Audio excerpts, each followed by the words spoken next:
또 장소로는 대한민국이 되겠죠. 2023년에 이 대한민국은 참 풍족한 나라입니다. 먹는 것도 또 입는 것도 사용하던 모든 물품들도 이게 남으면 남았지 없어서 못하지는 않지 않습니까? 저 혼자 대한민국에 살고 있는 것 같은데요. 풍족한 나라 맞죠? 예, 세계 경제력으로 봐도 탑10 안에 드는 그런 나라입니다.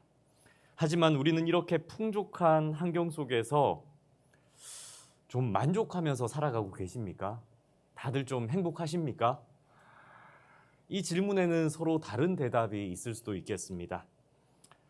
그런데 오늘날 우리의 풍족한 상황과 신명기 시대의 그 이스라엘 백성들의 삶을 비교해 보면 꽤 많이 차이가 날 것 같습니다. 지금 우리가 입는 옷, 먹는 음식, 사는 집을 신명기 시대 때 이 이스라엘 백성과 비교해 보면 굳이 고고학 자료를 들춰볼 필요도 없을 만큼 언제가 더 풍성할까요? 예, 지금이 훨씬 더 풍성하겠죠. 신명기 8장 3절 말씀에 보면 이런 말씀이 있는데요. 너를 낮추시며 너를 줄이게 하시며 라고 이렇게 기록되어 있습니다. 모세는 40년 강야 시대를 보내던 이스라엘 백성들의 삶을 하나님께서 일부러 낮추시고 일부러 줄이게 하신 시대 이렇게 말하고 있습니다. 그러니까 당시 이스라엘 백성들은 강야를 방황해야 했고 이스라엘 백성들에게는 강야였기 때문에 몸을 누일 수 있는 집도 허락되지 않았었습니다. 정처 없는 나그네와 같은 생활을 했던 거죠. 유목민으로서 살면서 텐트 치고 자고 일어나서는 정처 없이 또 구름 기둥과 불 기둥을 따라서 그저 이리저리 유랑하는 생활을 해야 했습니다. 밤에 온도 차이로 인해서 찬서리가 내리면 그 찬서리를 내리면 내리는 대로 여름에 불볕 더위가 있으면 아무것도 피할 곳 없는 그 강야 한가운데에서 그 더위를 그대로 참고 견뎌야 하는 생활을 그 이스라엘 백성들은 했던 것입니다. 먹는 건 역시 자신들이 뭔가 이렇게 작물을 재배하는 소산물도 없었죠. 하늘에서 내리는 만나가 있었다고는 하지만 우리도 아무리 맛있는 음식도 하루 이틀이죠. 40년 내내 그것을 먹는다고 생각해 보십시오. 40년을 같은 음식을 먹는다는 것은 오늘날 우리들의 식탁과는 비교도 되지 않을 겁니다. 어느 분이 그럴 것 같아요. 만나뿐이 아니잖아요. 메추라기도 있잖아요. 고기잖아요. 이렇게 말씀하실 것 같습니다. 오늘날 우리는 어떤 고기를 먹습니까?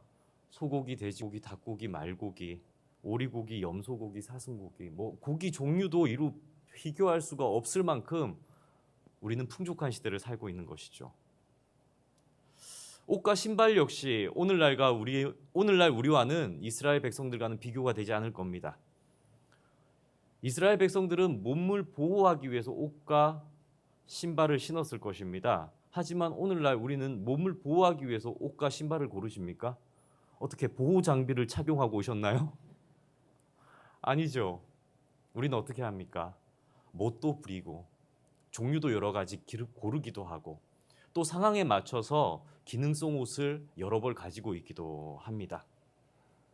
그러니까 당시 그때의 이스라엘 백성과 오늘날 우리들의 삶은 그 화려함과 기능, 풍족함에 있어서는 전혀 비교가 되지 않습니다.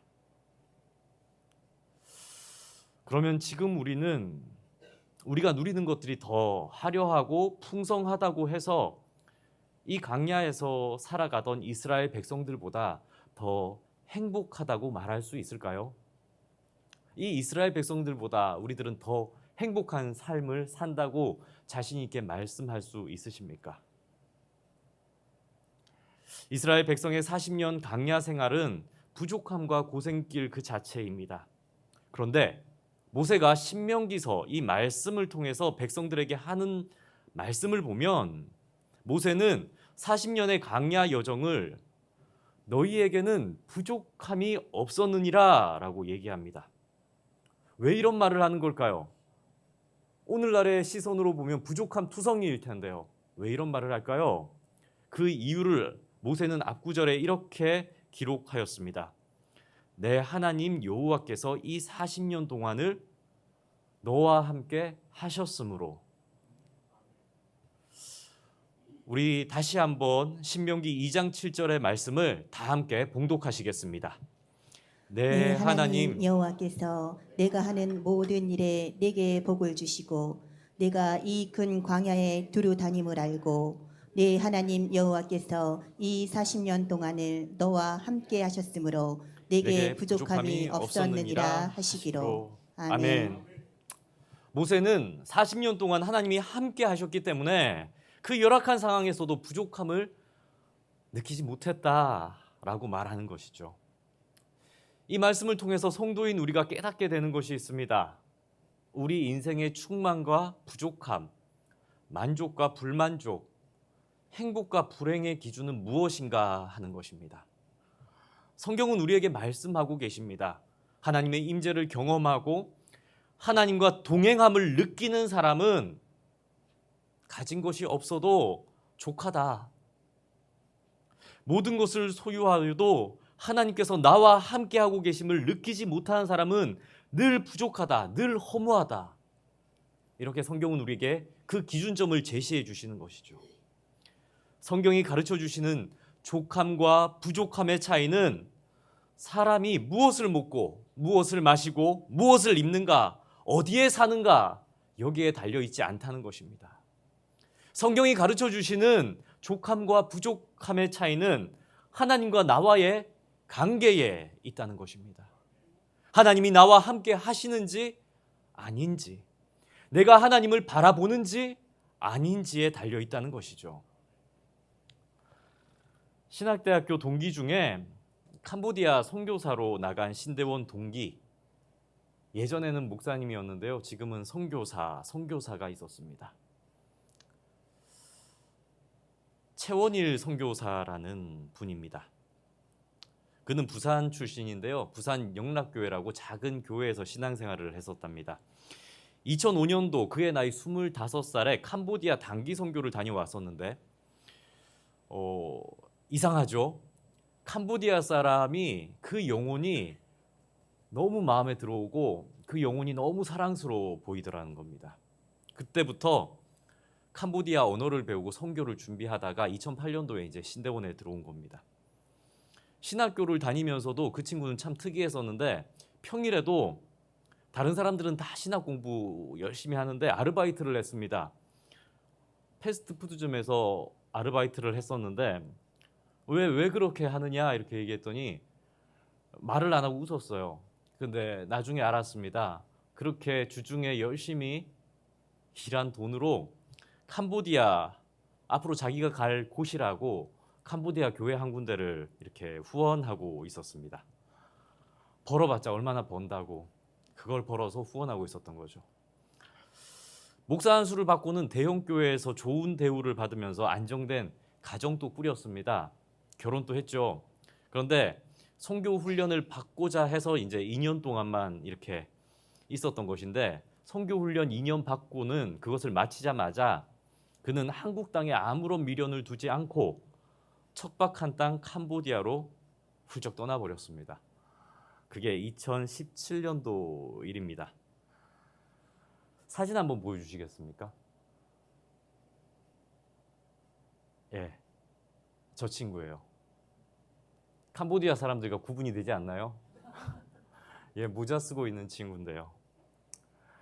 캄보디아에서도 낙후된 도시, 교회가 없는 현지 마을을 이렇게 찾아다녔고요. 낮은 자들과 어울리는 것을 두려워하지 않았습니다. 언어가 익숙하지 않죠. 그런데 거리 전도하는 것을 두려워하지 않았고 현지 교회 개척을 좀 빨리 했으면 좋겠다 하는 열망을 키웠습니다. 저 교회가 아마 개척한 교회일 겁니다. 그의 일기 중에서 한 문장이 기억에 남는데요. 사랑하는 일에 더 뜨겁게 하소서. 당신과 그들에게 더 가까이 서게 하소서. 일기에 이렇게 썼던 기억이 있습니다. 그 친구가 쓴 일기의 한 문장입니다. 캄보디아 사람들에 대한 그 영혼에 대한 뜨거움을 이루 말할 수 없을 만큼 표현했던 친구였죠. 그리고 선교지 정착 2년 만에 2017년도에 가서 2019년 3월 달 드디어 교회를 개척한 겁니다. 개척하고 2019년 3월 달에 크메르어로 첫 설교를 해냈습니다. 2년 만에요. 이거 굉장히 놀라운 일입니다. 첫 설교하기 전에 얼마나 떨고 두려워했던지 몇 줄을 같은 설교를 반복해서 이렇게 했다고 선교 편지에 적혀 있었습니다. 하지만 개척교회에서 첫 설교 후 2달도 채 되지 않아서 4월 23일 아마 화요일이었던 걸로 기억이 나는데 그의 부고 소식을 받았습니다. 이제 막 현지 교회에서 개척의 꿈을 꾸던 친구였는데 주일 예배 후에 갑작스러운 고열로 병원에 입원했는데 이틀을 넘기지 못하고 원인도 알 수 없는 병으로 소천해 버렸다는 소식입니다. 그럴 줄 알았습니다. 캄보디아 중에서도 가장 오지 낙후된 시설로 갔으니까 낙후된 병원의 시설로는 원인을 찾을 수가 없었던 것이죠. 아무런 조치도 받지 못하고 그는 꽃다운 인생을 펼치지도 못한 채 죽음을 맞았습니다. 그의 그 선교사의 나이는 39살입니다.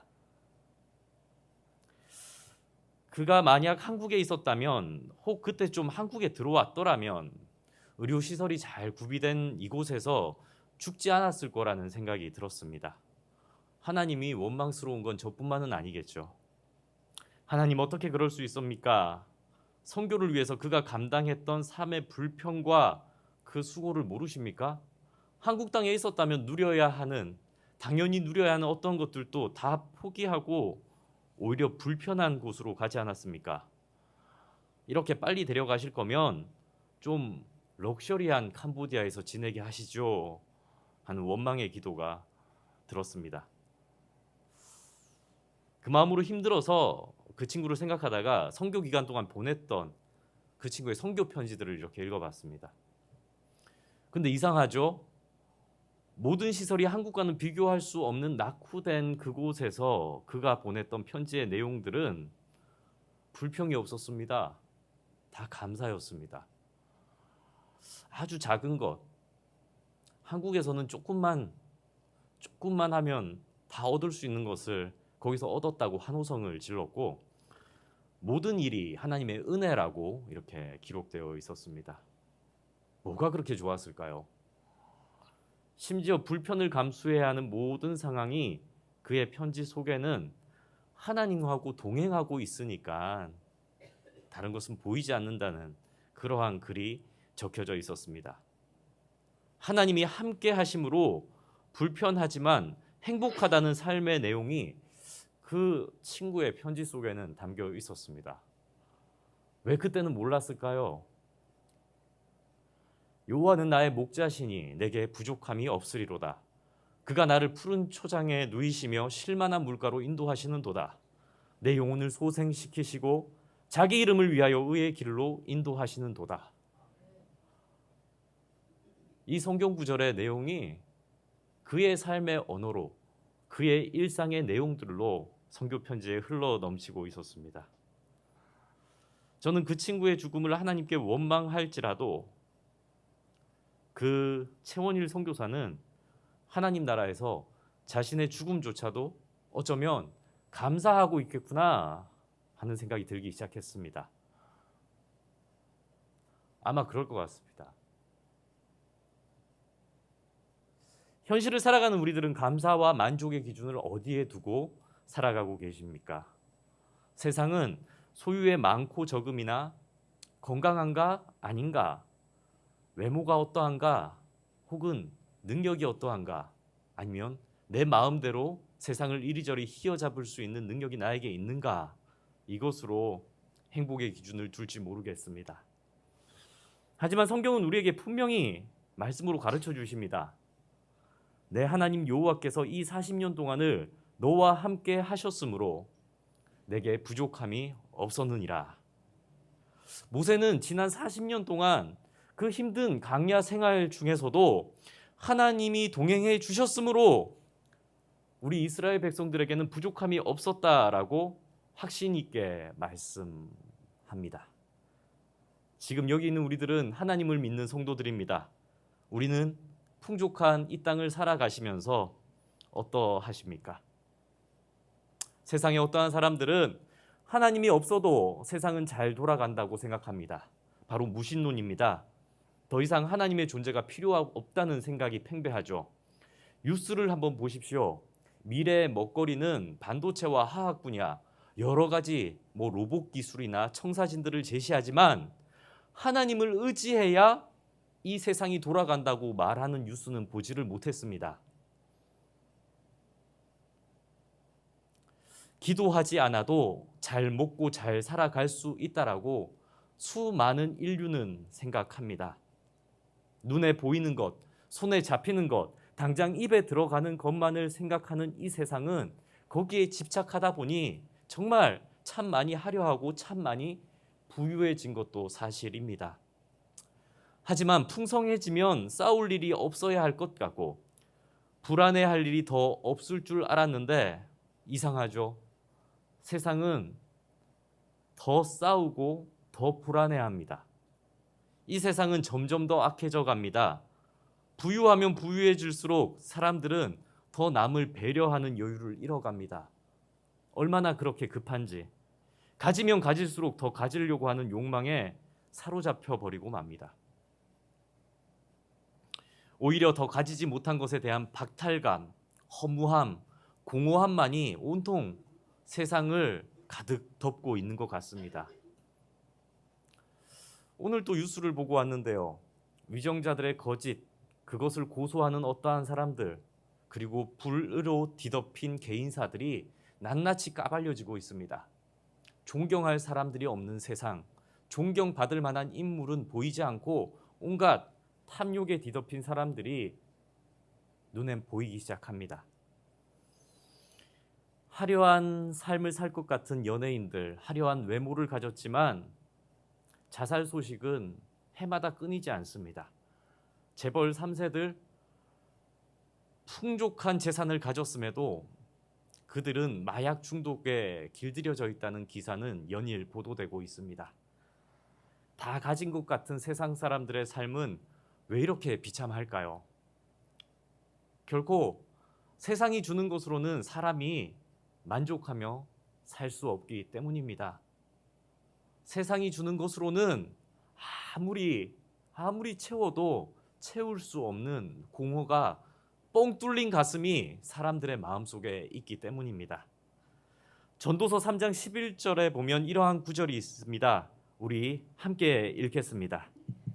하나님이 모든 것을 지으시되 때를 따라 아름답게 하셨고 또 사람에게는 영혼을 사모하는 마음을 주셨느니라. 그러나 하나님이 하시는 일의 시종을 사람으로 측량할 수 없게 하셨도다. 아멘. 말씀 잠깐 띄워주시겠습니까?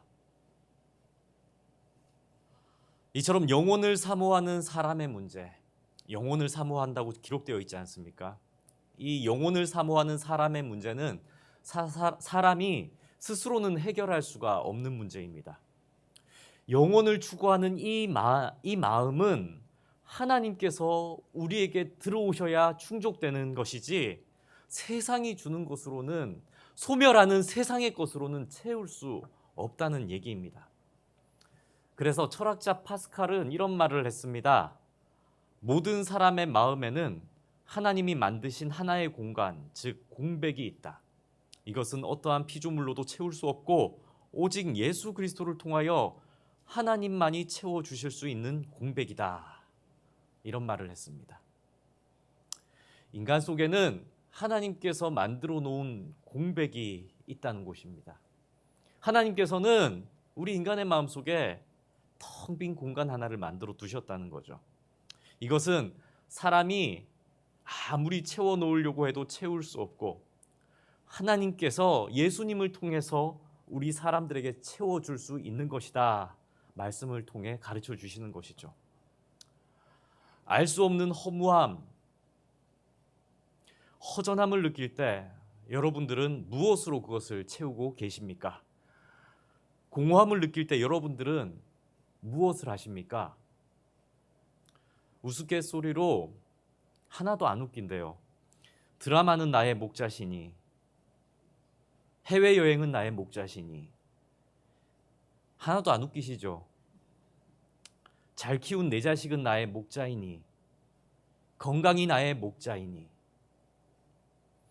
그렇게 하면 뻥 뚫린 나의 공백이 채워지신다고 생각하며 살아가십니까? 아니요, 아닙니다. 절대 아닙니다. 잠깐은 그 마음을 달랠 수 있겠지만 끝내 채워지지 않는 마음의 빈 공간은 예수님만이 채워주실 수 있습니다. 국민소득에 따라서 TV 프로그램 편성이 바뀐다고 합니다. 10,000불일 때, 국민소득이 20,000불일 때, 30,000불일 때, 40,000불일 때. 우리는 지금 몇만 불 시대를 살아갑니까? 20,000불에 30,000불 이렇게 살아간다고 하죠. 대부분 그렇답니다. 그래서 20,000불, 30,000불 시대 때는 먹는 방송이 주로 나오고 30,000불이 넘어가면 어떤 방송이 나오는지 아십니까? 집을 꾸미는 방송이 많이 나온다고 합니다. 40,000불이 넘어가면 뭔지 아십니까? 요트, 바다를 정복하는 방송들이 많이 편성된다고 하죠. 우리나라 얘기를 조금 해볼까요? 우리나라는 먹는 방송이 왜 그렇게 많은지 모르겠다고 해외를 갔다 오시는 선교사님들이 그렇게 얘기합니다. 아니 목사님 왜 그렇게 먹는 방송이 많아요? 이렇게 얘기합니다. 맛집을 찾아가는 프로그램들이 얼마나 많은지 선교사님들이 그 프로그램을 보고는 목사님 맛집 한번 같이 가요 이렇게 얘기합니다. 그럼 저는 뭐라고 대답할까요? 그 맛집 가봤는데 별로 맛 없습디다 이렇게 얘기합니다. 사실입니다. 그리고 연애 프로그램을 보는데도 먹는 얘기가 빠지지 않는다는 겁니다. 혹시 우리 성도님들 6시 내 고향이라는 프로그램 아십니까? 그거 고향을 방문하는 프로그램인 줄 알았습니다. 그런데 고향에 가서 맛있는 음식을 먹는 프로그램이었습니다. 알고 안 보셨죠? 그리고 혹시 자연인이라는 프로그램 알고 계십니까? 도시를 떠나서 자연에서 사는 삶을 보여주는 프로그램인 줄 알았습니다. 그런데 그게 아니라 자연에 사는 사람들이 맛있는 무언가를 먹는가 이거를 보여주는 프로그램이었습니다. 보신 분들은 아실 텐데요. 왜 이렇게 먹는 방송들이 많은 걸까요? 그리고 왜 남들이 맛있게 먹는 먹방이라고 하죠. 이 먹는 것을 보면서 행복해하는 것을 보면서 우리는 같이 동일하게 행복한 웃음을 짓고 있을까요? 우리의 마음이 허기져서 그렇습니다. 왜 그렇게 많이 소유하고 누리고 있으면서 현대인들은 허무함을 느끼는지 아십니까? 영적으로 허기져서 그렇습니다. 영적으로. 이처럼 세상의 것들로는 우리의 영적 허기, 허무함을 채울 수가 없습니다. 이것은 오늘날이나 옛날이나 마찬가지입니다. 요한복음 4장에 보면 사마리아 여인과 대화하시는 예수님의 모습이 나옵니다. 그 사마리아 여인은 어떤 여인이냐면 남편을 5이나 두었지만 만족함을 느끼지 못하는 여인이었습니다. 살기 위해서 다른 사람들의 시선을 피해 정오에 우물에 물을 길러왔지만 그 우물물을 아무리 마셔도 갈증이 해소되지 않는 허무한 삶을 사는 여인이 등장하는 거죠. 이 여인이 예수님을 만납니다. 그리고 그 여인에게 예수님은 이렇게 말씀하십니다. 요한복음 4장 13절과 14절의 말씀입니다. 제가 봉독해 드리겠습니다. 예수께서 대답하여 이르시되, 우물물입니다. 이 물을 마시는 자마다 다시 목마르려니와 내가 주는 물을 마시는 자는 영원히 목마르지 아니하리니 내가 주는 물은 그 속에서 영생하도록 솟아나는 샘물이 되리라. 세상이 주는 물, 세상이 주는 것들엔 결국엔 중독뿐입니다.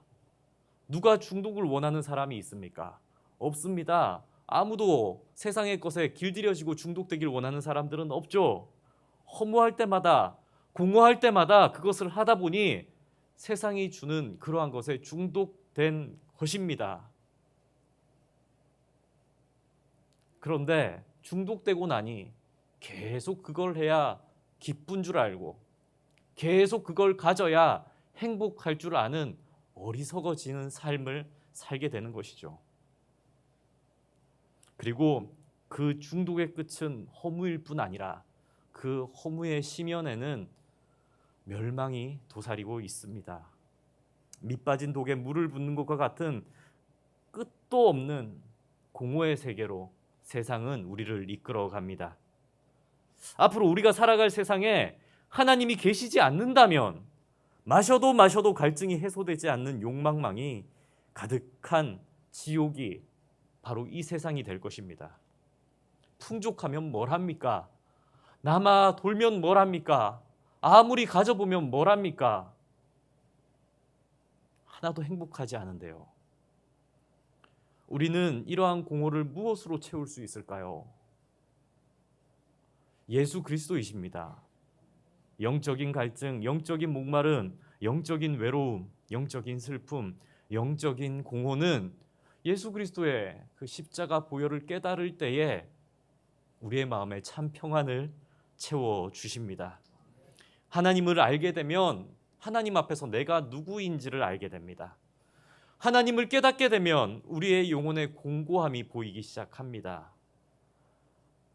잘 생각해 보십시오. 우리가 처음 하나님을 만났을 때 하나님이 우리에게 돈가방을 주셔서 우리가 기뻐했습니까? 아니요. 전혀 그렇지 않습니다. 하나님을 만나고 나니, 하나님을 느끼고 나니 내 자신을 돌아보니 참 헛된 삶을 살았다는 것을 깨닫게 하셔서 헛된 것들에 내가 열심을 내고 살았구나라는 걸 깨닫게 하셔서 우리는 기뻤던 거죠. 세상의 중독에 가리워졌던 눈의 눈꺼풀이 벗겨지고 나니 참된 예수 그리스도를 마음에 모시고 세상을 꿰뚫고 나니 참된 평화가 몰려오면서 참 평안을 어디 가면 얻을 수 있는가를 알게 되어서 우리는 기뻤던 거죠. 우리는 하나님을 모를 때 죽음을 향해 걷고 있었습니다. 아무 희망 없이 살아만 있던 사람에게 참된 인생의 가치를 깨닫게 하신 분은 예수 그리스도 한 분뿐이십니다. 그리고 그 예수 그리스도께서 우리를 친히 당신의 자녀 삼아 주셨습니다. 그래서 나의 추악함, 나의 연약함, 내가 지었던 모든 죄의 대가를 하나님의 독생자 예수 그리스도께서 대신 죽으심으로 나를 구원해 주셨다는 구원의 감격도 깨닫게 하셨습니다. 우리는 하나님으로부터 이런 사랑을 받은 사람들입니다. 이런 하나님의 사랑을 우리 성도님들은 늘 느끼고 살아가고 계십니까? 하나님만 있으면 괜찮아요. 이런 마음으로 살아가고 계십니까? 아니면 한 손엔 하나님을 붙잡고 있지만 다른 한 손엔 여전히 세상을 붙잡고 있지는 않으십니까? 저의 30대 초반은 아름다웠습니다. 인생 얼마 살지도 않았는데 죄송합니다. 30대 초반에 아름다운 여인을 만나 결혼하고 자녀들이 줄지어 나왔습니다. 줄지은 건 아니죠. 2명이 나왔는데요. 그런데 집이 좀 작았습니다. 그래서 한 방에서 4명이 같이 잤죠. 신기하죠? 근데 4명이 한 방에서 자는데 비좁게 잠을 청해도 한 번 잠들면 어떤 아이도 깨지 않고, 어릴 때는 투정도 많이 부린다고 하는데 한 명도 깨지 않고 푹 잘 잤습니다. 그런데 어느 날부터 방이 3칸이나 되는 좋은 집에서 살게 됐습니다. 그래서 2 아이들을 분리해서 재울 수 있게 됐습니다. 그런데 한 번씩 아이들이 한밤중에 깨어서는 엉엉 울기 시작합니다. 놀래서 아이한테 가서 왜 울어? 무슨 일 있었어? 그러면 아이가 이렇게 대답했습니다. 어두워서 무서워서 울었다고 얘기합니다. 그런데 이내 좀 달래주고 함께 누워주면 아이가 편히 잠들었습니다. 어두워서 무서워서 울었다고 얘기했는데 그거 아닙니다. 사실은 아이가 어두워서 무서워서 울었던 게 아니라 엄마가 옆에 없어서 울었던 것입니다. 사람은 이런 존재입니다. 우리의 아버지 되시는 하나님의 존재를 인식하지 못할 때 두려워 떠는 존재인 거죠. 우리의 아버지 되시는 하나님의 존재를 꽉 껴안을 때는 세상의 어떤 것도 침범할 수 없는 평안과 안식을 누리는 존재라는 사실입니다. 시편 34편 9절에서 10절 말씀인데요. 우리 함께 봉독하겠습니다. 너희 성도들아 여호와를 경외하라. 그를 경외하는 자에게는 부족함이 없도다. 젊은 사자는 궁핍하여 줄일지라도 여호와를 찾는 자는 모든 좋은 곳에 부족함이 없으리로다. 없으리로다. 아멘. 젊은 사자가 상징하는 게 있습니다. 건강하고 능력 있는 사람을 비유하는 표현이죠. 하지만 성경은 우리에게 분명히 가르쳐 주십니다. 족함이라는 것은 결코 사람의 능력에서 오는 것도 아니요, 사람의 젊음에서 오는 것도 아니라는 겁니다. 젊은 사자는 궁핍하여 줄인다라고 하지 않습니까? 하지만 여호와를 찾는 자는 모든 좋은 곳에 부족함이 없다라고 말씀하십니다. 만족, 족함, 평안, 참된 안식은 우리가 여호와를 찾을 때 우리에게 주시는 하나님의 선물입니다. 지금 여기 계신 성도님들은 삶의 공허함에 깊이 찾아왔을 때 무엇을 이제 붙잡으시겠습니까? 점점 해가 거듭될수록 건강이 좋지 않아서 마음이 두려우십니까? 해가 거듭될수록 능력이 세잔해져서 마음이 두려우십니까? 조용히 하나님을 찾아 은밀한 중에 그분께 마음을 나누어 보시길 바랍니다. 우리를 사랑하시되 끝까지 사랑하신다 약속하신 그 하나님께 우리의 마음을 토로하기를 원합니다. 요한계시록 3장 20절에 말씀하십니다. 볼지어다 내가 문 밖에 서서 두드리노니 누구든지 내 음성을 듣고 문을 열면 내가 그에게로 들어가 그와 더불어 먹고 그는 나와 더불어 먹으리라. 아멘. 지금 이 순간에도 우리 하나님, 우리 예수님께서는 우리의 문 밖에서 우리와 대화하기를 기다리고 계십니다. 세상이 주지 못하는 영생의 샘물로 기도하는 모든 성도들에게 그 갈증을 시원케 하실 것입니다.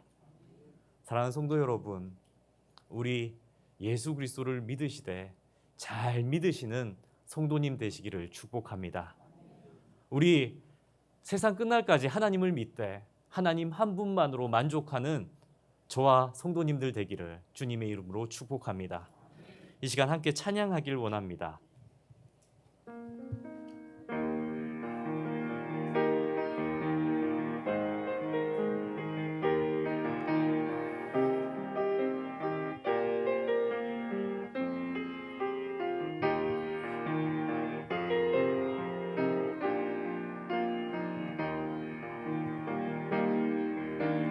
하려 하지 않아도 정결하게 사는 삶, 가진 것이 적어도 감사하며 사는 삶, 내게 주신 작은 힘 나눠주며 사는 삶, 이것이 나의 삶의 행복이라오. 눈물 날 일 많지만 기도할 수 있는 것, 억울한 일 많으나 주를 위해 사는 것, 비록 짧은 작은 삶 주 뜻대로 사는 것, 이것이 나의 삶의 행복이라오. 이것이 행복이라오. 세상은 알 수 없는 하나님 선물, 이것이